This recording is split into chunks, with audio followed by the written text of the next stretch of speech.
Hey everybody, it's Robert coming to you with another adventure into history, and this time I'm out here with Joy and we're about to take a look at this probably somewhere around 100-year-old tenant farmer house behind us here that Joy owns. So it should be super interesting. Plus there's like hands nailed up on the walls, I've been told, so a little bit creepy too. Yeah, let's have a look.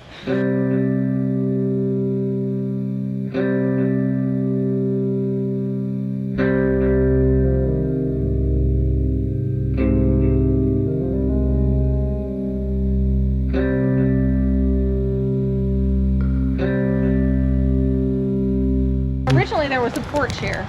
Not sure if it was covered, but that would have been pretty traditional with this style house, a porch all the way across, and it does seem to have had one at one point. Do you know the last time this place was lived in? Actually it's interesting because when we get inside you can see some children's markings on one of the fireplaces, and they were members of the Howard family and the Matthews family who are in the area still. Actually, one of the girls whose name's on there lives down the street. Oh wow. So I think it was probably early 80s. Gotcha. Sometime in the 80s was the last time that anyone lived here. At some point it was wired for electricity, but it never did have running water. So they would come to the hunting house well to get water even into the 80s. So oh wow. Yeah, for no real reason other than actually maybe we should go on this one first. See, it's on fieldstone Yeah, foundation, even as new as the structure is, but you can see the wood is more what we would consider more modern dimensional lumber, you know, like Joy had said, probably 1920s era. It's built with round nails. From what we can look at it inside, but this was originally the part of the plantation of Hiram Knowlton, and then around 1907 the Butlers bought at least some of the property, and then later maybe bought more property. Between Hiram Knowlton and the Butlers was a man named he was Dr. W. Leonard, and he's actually like a grandson or great-grandson of the Roderick Leonard, who the Rising Sun House. So there's that connection, but I haven't been able to find too much information on him. He's mentioned once or twice very quickly in the Rockaway books. So yeah, so that would have been early 1900s, but this seems to be later than that, except for the fieldstone. So maybe there was a structure here and then they rebuilt using the foundation. I know that is a whole lot of rat crap. Or whatever. Well, there's more where that came from. Whatever it is. Once we get inside. All right.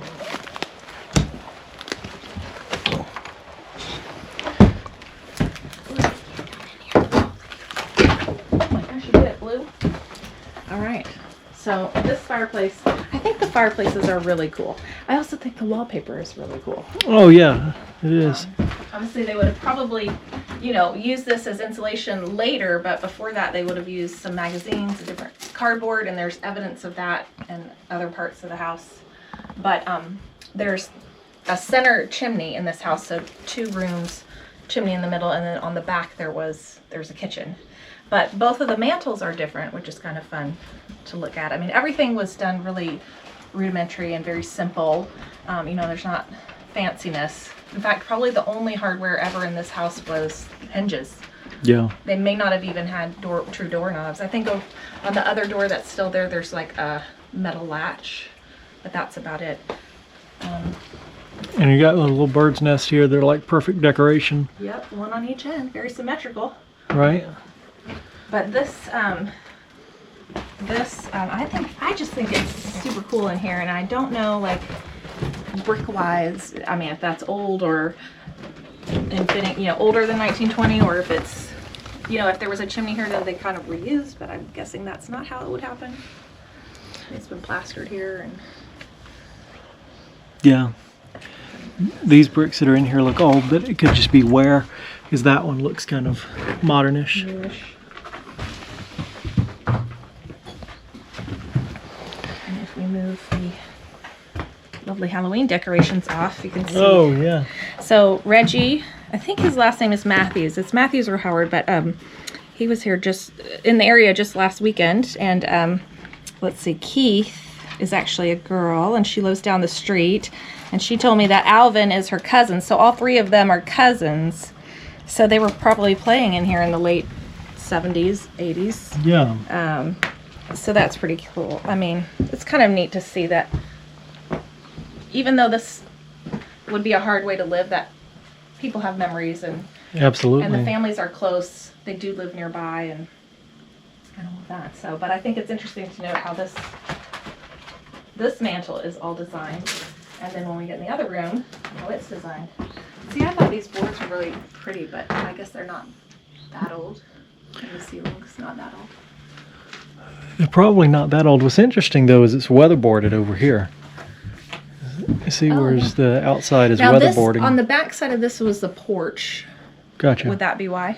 Well, what I mean is that it's got big, wide flat boards for the outside of the house here, and it has that fake brick siding that we see quite a bit on it.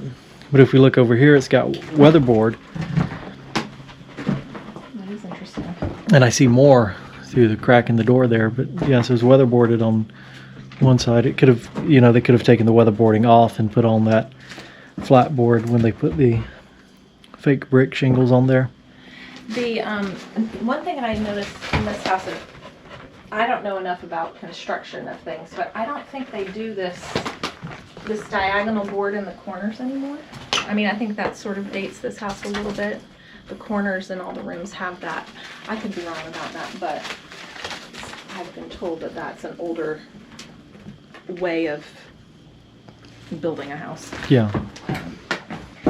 One neat thing about tenant houses, and I was excited that the ceilings were still in here, but I haven't seen any evidence of this, but a lot of times if you had a double pen type house like this, or sometimes they were a saddlebag house, which would be original one room with the fireplace, and then a second room would be added on the other side and access to the fireplace. That would be the saddlebag, but you would have a room that would be sort of the bedrooms and more of the formal rooms, and you can look in the ceiling sometimes and see nails sticking out, and that would indicate that that room had been used for like quilting, quilts, and all that kind of thing. So that's, there's not a lot of architectural details in a house like this, but there are some interesting things. Proceed to the route.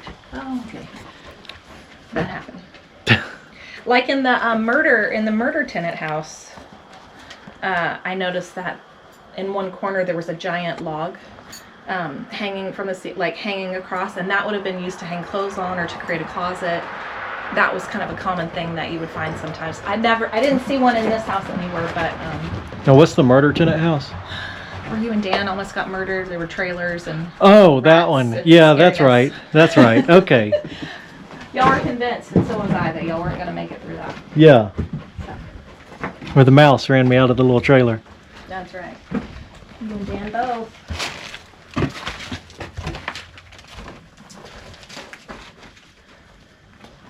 So this room seems to be similarly constructed. Although I was wondering why. Yeah, look at the change right there. I know why. Like this doorway. So this doorway and that are straight through, like a shotgun-ish. Like you could open all the doors and go straight through. And on the other side, same thing. There was a door that led to the porch.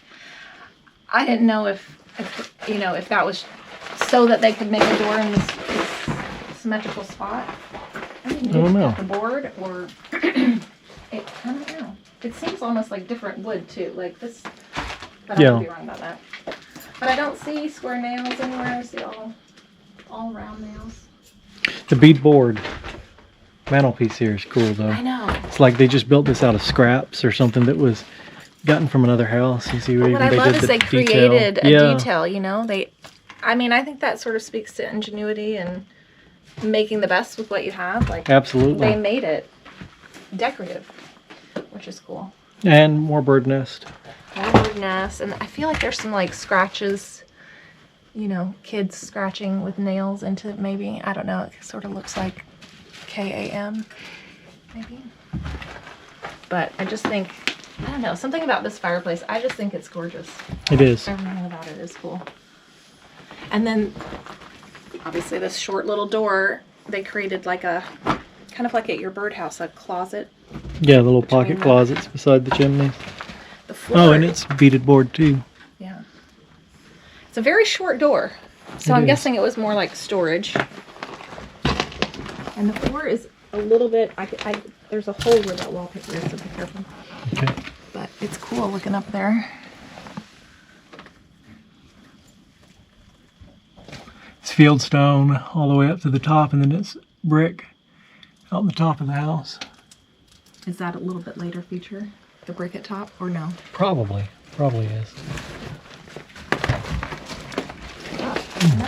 Oh, no, I'm sorry. I'm gonna step on you. Another thing you can look for sometimes in a house like this are nails on the wall. Like people would hang, use it to hang their clothes, and if they didn't want to get holes in their shirts from nails, they would use, the wooden thread. Mm-hmm. Yeah. Put that on, put that over the nail, hang your shirt up. I've seen that done with doorknobs. My great grandmother's house has that. Her doorknobs are actually wooden thread spools. Well, I think she has like one or two doors that have a doorknob and the others don't. It was because they ran out of money, so that's what they did. But like this, like I was saying, the hardware in here is basically hinges and this little latch, and that's it. I have read that is because if this was, a sharecropping type or a tenant house, that is because landowners didn't want all the hardware to disappear with each tenant. Oh, yeah. So they didn't really provide that kind of thing. But these two rooms do sort of seem like they happened at the same time, I think. And then the kitchen maybe as well. Oh, and here's, cardboard and wallpaper and magazines, and that's kind of something you'll see to keep warm in the winter, and you can see it kind of all over the floor too. But that could have just been, I don't know, maybe no doorknob on this, but a hook latch. So it's just kind of interesting that you wouldn't have a doorknob. And again, weatherboarding. Which, like I say, on the other side of that would be, or is currently, you can see a fallen down porch. Obviously, this is the kitchen. This is, I guess, down here. And you can see all the different linoleums, which I think is kind of. Yeah, sure enough. And this, I think, might have been like a buzzard's nest. It looks like wood rats. Oh, really? Yeah, or pack rats. The big stuff. Yeah, they do that. Do they? They will. That is exactly what that looks like, is a pack rat nest or wood rat. Stove, though. Oh, Crossley stove. I know, it's neat. Looks like it came out of like an automobile factory. Right. I think some of these old appliances did. I think. What's this with handwriting on it? Mm-hmm. You can't let it go now that I've got it. Oh, that's a good find. Like a telephone book. Yeah. Ella Frazier. Tanglewood. Is that an area of Columbus? I feel like I've heard of that. Tingletown, Tanglewood? Tanglewood Road. I don't know. No. I don't know. This, this is cool because it was just constructed literally again out of what they had. Yeah.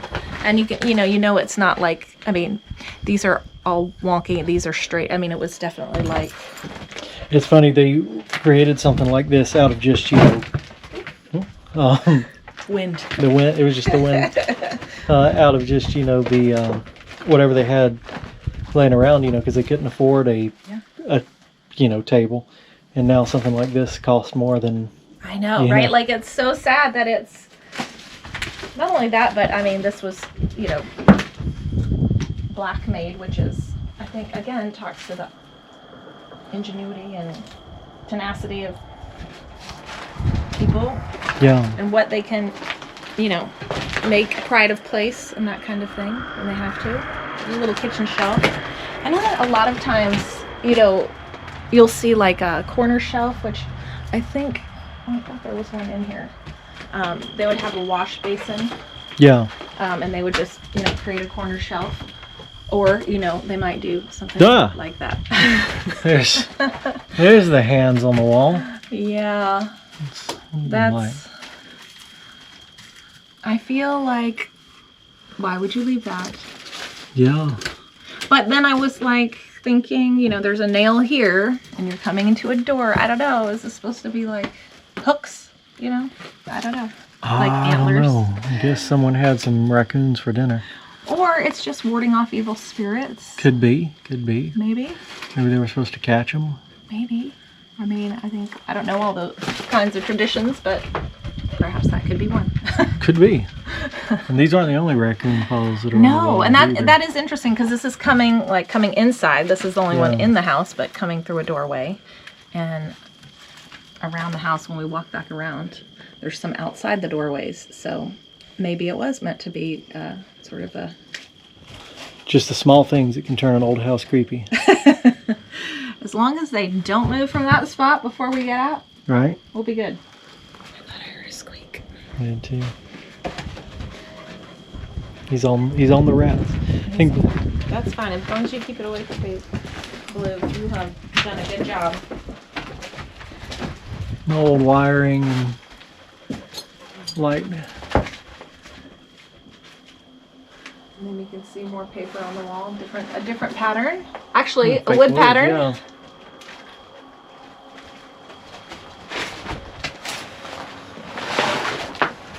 And even like, almost like carpet in here maybe. Or Yeah, like kind of shag carpet. yeah. So, you know, someone was definitely in here in the 70s. And like I said, I think into the 80s. Got a TV. Yeah. All the amenities that you need. But the big question for me is, you know, I'd love for this to keep standing. I think, you know, it creates an interesting conversation and it is interesting history, but it's very far gone. Yeah. And it's really hard to figure out, you know, exactly how much money one might put into something like that. Right. Especially when no one lives here all Right. the time. So I'm glad it's getting documented at least. And I've talked to a couple of people about, oh, maybe stuff could be salvaged, but I think the wood wise, I've been told that because so often they would nail like cardboard and magazines and things for insulation, there's a lot of small nails, so you couldn't put a planer. Yeah. So that is hard to know what to do. Yeah. Well, let's take a look outside and see what we see. And of course you have to get under the house. That's right. Got to go under the house. Would have been a porch here, so that would have been quite such a feat to get them up there. More raccoon paws. Which, I mean, maybe they would have done that for skinning, you know, something they caught and they were going to Yeah. utilize for the fur or... It is perfectly between the two doors. Yeah. It's weird. But then they decided not to take it down. Yeah. So there's that. So this is we've got the big main beam right here and it's just gone at this point. Yeah. Interesting also that this is not on field stones right there. I guess there's one column there, but it's on tree stumps, Oh, yeah. which is interesting. Let's see if there's field stone in this corner, and it is.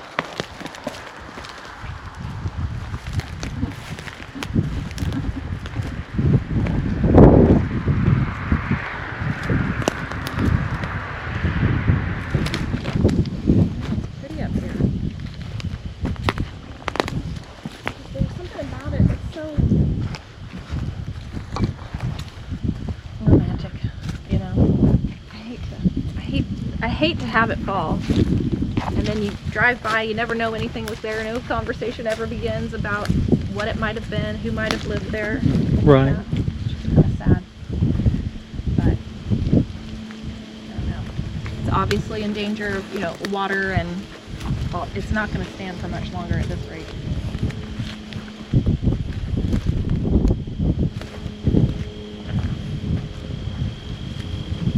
And actually, looking over here, even these support beams, I mean, that's not Yeah. gonna replace that.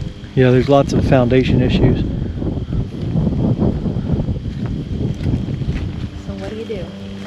salvage it before it falls.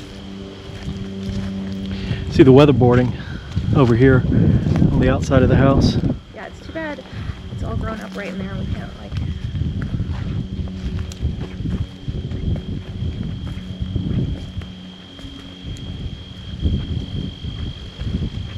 It's a good contrast to the siding here between that and the flat boards. All right, now Joy, I'm about to go under the house, but there's like a rattlesnake den or something I've heard about. Well, in theory, there was a rattlesnake den at some point. I think last summer there were about 20 rattlesnakes on the road, you know, killed on the road right in front of this house. So I have been terrified that there might be a rattlesnake den. Robert is not terrified, so let's go. Let's do this. It's the Rattlesnake Den tenant farmer house. That's what we'll name it. The Rattlesnake Den house. Well, I guess they don't hibernate. I thought they went to sleep for the winter, but apparently not. Maybe they're. Yeah, they go to sleep on the cold days, but they come out on the warm days. So a day like today would be a perfect time to find them. Day like today would be perfect. Are you gonna hold anything? No, I was just looking first before I. Now get under there. Go. Vest and all. Dapper Dan. All right, let's see.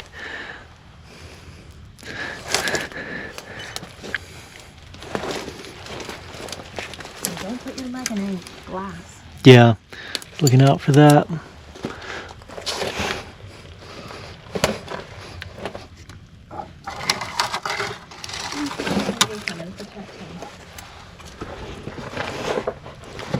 Spacious under here. It is, until you get to the other side. Yeah, until you get to the Ow. caved-in porch. There's wooden support beams, just tree stumps used as support, probably in more modern times. Oh, wow. What is this? Oh, old padlock.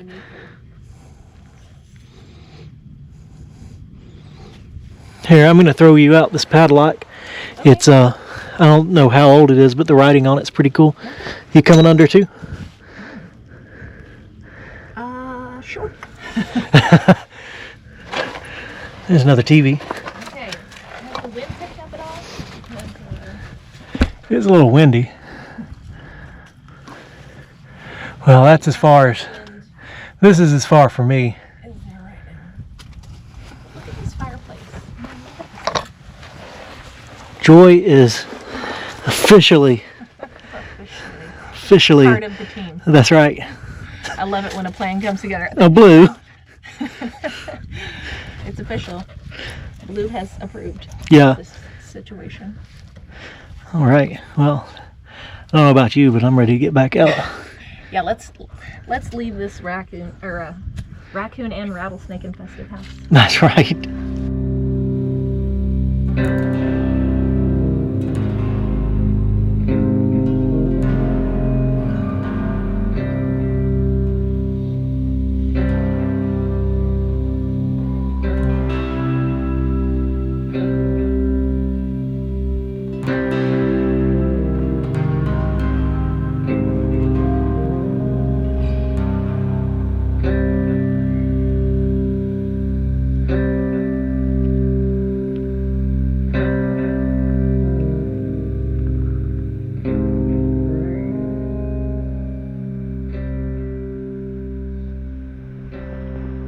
All right, everybody, I hope you enjoyed seeing this great old tenant farmer house, and a big thank you to Joy for bringing us out here. Super cool. I actually love these tenant farmer houses. There's just something about them that's really cool. And to think, you know, that this was, again, once somebody's home that lives were lived in, and now it's here all abandoned. And it was in the woods. You just had this cleared around too, so. Yeah, I think actually if you look back at the hunting house video, I kind of pointed it out and you would never know that there was a house here. It was covered in kudzu, and I didn't even know it was here for years. So. Right. Well, there it is. And there's lots of trash and you know, home site trash around this place that has been uncovered, like this bottle right here. So An old one? that is an old Coke bottle. It's recently broken, so it's sharp, but it's Albany, Georgia. Oh man, cool. But so maybe we'll have to come back here sometime and go through and see what we can find out here. That's a cute little jar. Like a little, All right, well, we'll see you on the next adventure into history.